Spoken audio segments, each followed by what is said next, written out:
Is M R, और इस is M R के बाद हम कोई भी वर्ब यूज नहीं करेंगे। तो ये कौन से एक्सप्रेशंस बनेंगे? इनमें हम इन एक्सप्रेशंस में हम चीज़ों की हालत बताते हैं, उसका स्टेटस बताते हैं, उनका इंट्रोडक्शन बताते हैं। वो चीज़ें कोई वर्ब या कोई काम नहीं करती हैं।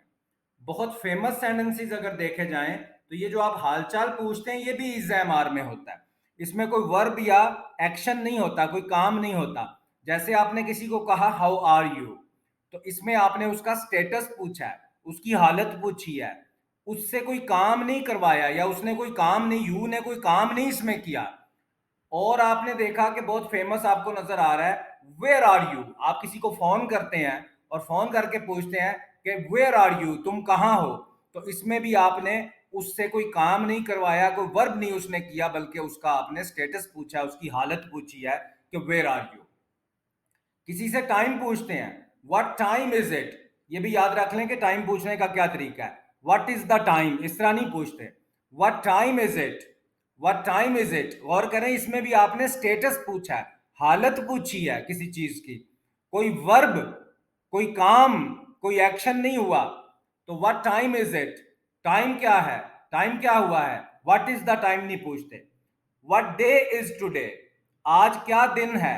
ये भी आप उसका, उस दिन का स्टेटस पूछ रहे हैं। कोई काम, कोई वर्ब नहीं हो रहा, सिर्फ इज एम आर यूज किया है, उसके बाद कोई वर्ब नहीं है। और what day is your birthday, आपकी बर्थडे किस दिन है, ये पूछने का ये तरीका है कि what day is your birthday, आपकी बर्थडे किस दिन है। इसमें भी आपने बर्थडे का स्टेटस पूछा है, कोई वर्ब, कोई एक्शन नहीं हुआ इसके अंदर। और आप किसी से पूछते हैं कि भाई आप जो ऑफिस जाते हैं वहां जाके आपकी ब्रेक का क्या टाइम है। What time is your break, what is the time of your break. ये कोई तरीका नहीं है, ये उर्दू से लोगों ने अपने पास से बना लिया हुआ है। What time is your break.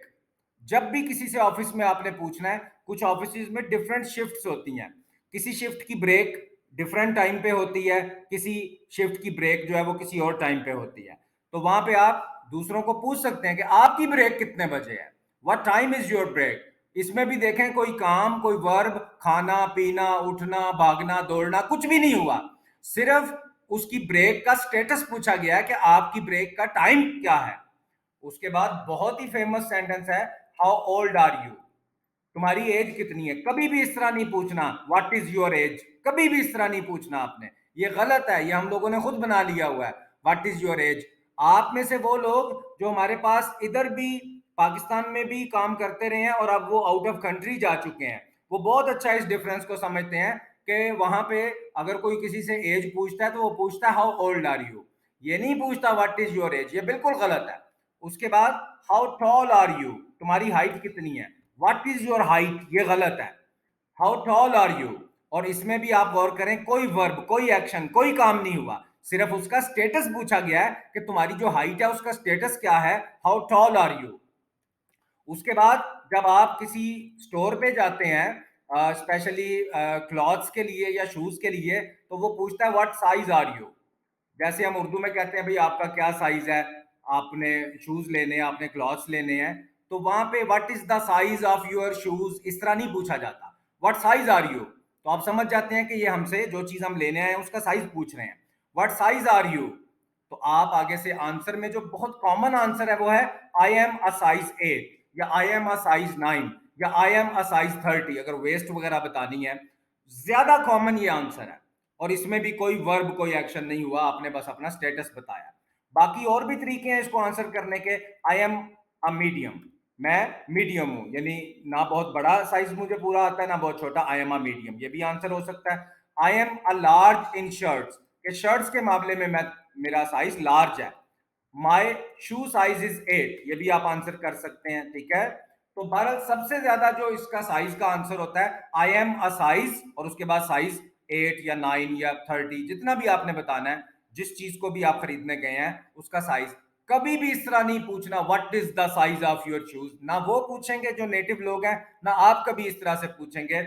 आपको अगर बाहर जाके किसी स्टोर पे काम करना पड़ता है तो यही एक्सप्रेशंस यूज होंगे।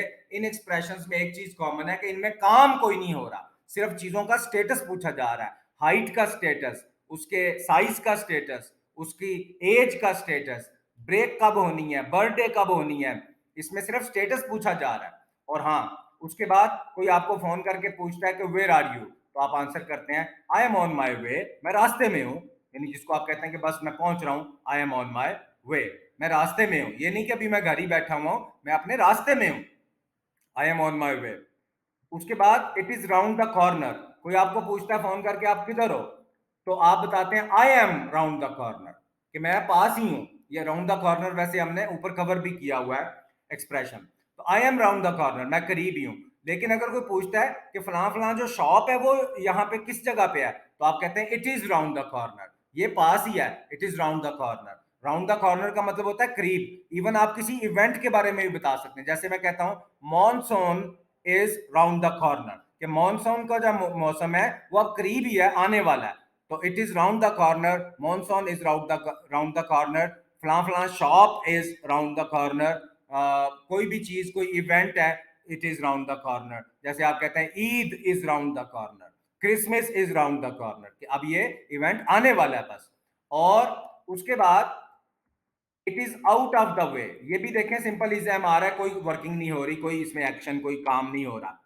It is out of the way, out of the way का मतलब है कि जैसे आप कोई शॉप है वो बिल्कुल मेन पे है, आप मेन पे ही अपनी गाड़ी पार्क करते हैं और वहां से शॉपिंग कर लेते हैं।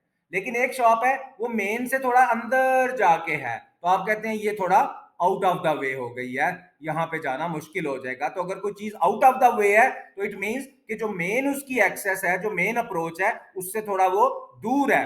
जैसे मैं कहता हूं आपका is your school at the main road, ये देखें इज एम आर में ही मैंने क्वेश्चन पूछा है, is your school at the main road, आपका क्या स्कूल मेन रोड पे है, तो आप कहते हैं नहीं, it is a little bit out of the way, ये थोड़ा सा मेन से हट के है, आउट ऑफ द वे है। तो आउट ऑफ द वे का मतलब होता है जो मेन किसी लोकेशन से थोड़ा हटके हो।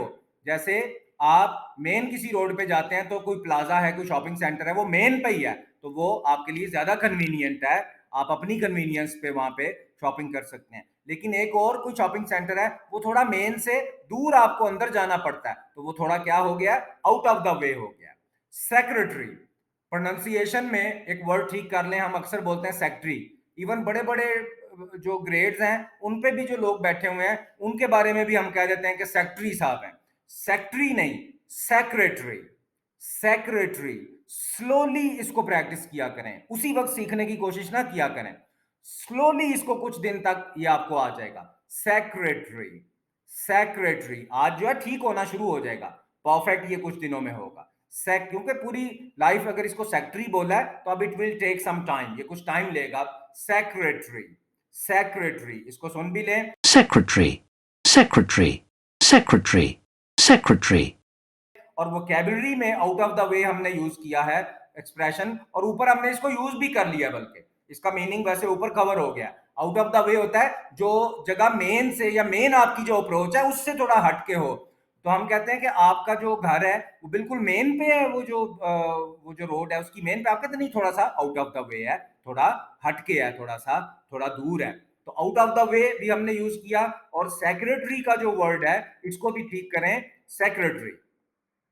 उसके बाद आप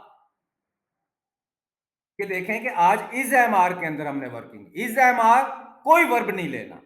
इज एम आर के अंदर देखें ये सारे हमने एक्सप्रेशन जो है वो इज एम आर के अंदर बनाए हैं। तो आप, और ये थाउजेंड्स मिलियंस इस तरह के एक्सप्रेशन हैं। अब हम आपको जो कंबाइंड प्रैक्टिस करवाएंगे, कंबाइंड प्रैक्टिस का मतलब होता है कि ऐसे डायलॉग्स लेके आएंगे जिनमें कभी रूटीन यूज हो गई है, कभी कंटिन्यूअस यूज हो गया है, कभी इज एम आर यूज हो गया है, कभी जो है वो परफेक्ट यूज हो गया, कभी शुड, कभी कैन। यानी सबका एक्सपीरियंस एक ही जगह पे, एक ही कॉन्वर्सेशन के अंदर आपको हो, ताकि आपको पहचानने का मौका मिले कि ये कैरेक्टर किस एक रूल है उसके अंदर बात कर रहा है। तो इसलिए ये सब करने के बाद अब आपको कुछ डायलॉग्स, कुछ कोई हो सकता है पैराग्राफ हम ऐसा ले लें जिसमें ये सारी टाइप्स आती हों, क्योंकि लैंग्वेज में तो आपको नहीं पता चलता कि कब कौन सा रूल यूज करना पड़ जाए। तो इसलिए कोई हम ऐसी एक मेथड, एक ऐसा हम कोई पैराग्राफ, कोई ऐसा पीस ऑफ राइटिंग ले लेंगे, कोई डायलॉग ले लेंगे जिसमें ये सब जो है वो उस कॉन्वर्सेशन में यूज होते हैं, और आपको यकीन आ जाए कि वाकई ये हमारी लैंग्वेज में यूज हो रहे हैं और इन्हीं से लैंग्वेज जो है वो बन रही है।